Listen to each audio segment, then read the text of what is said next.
So in thinking about today's theme of augmenting personal intelligence, I started by reflecting on my own intellectual activities. So as an academic, I occasionally, hopefully more frequently, publish academic papers. I give talks like this to share my ideas and vision with different people that are often captured in slide decks, images, and videos. And also I write random stuff on my notes on pieces of paper and using a pen.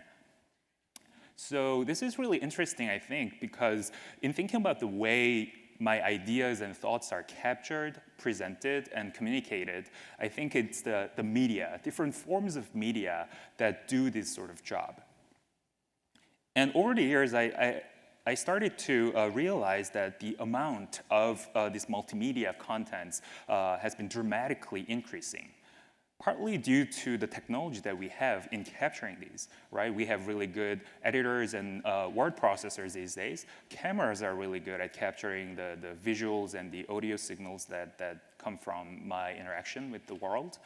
And of course, one of the greatest inventions of humankind, which is the pen and a piece of paper to capture my thoughts. But the question is, I think, we have lots of these, contents that are captured, but do they necessarily lead to improved personal intelligence? And I would say the answer is, unfortunately, not quite. So here's a little framework that I came up with in thinking about how we, collect and process and take action out of this input that we have. So that's all the input that we have, tons of resources out there. When it comes to processing, using this information, these are the things I do. I use computers to process them, use my own thinking. I search, browse, and visualize to get a better understanding of what I have collected over the years.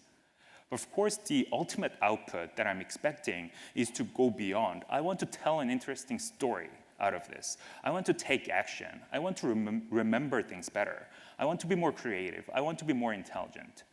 So of course, with technology, there are much, much better ways to collect lots of resources easily. But do we really have the tools for processing and turning into action and intelligence?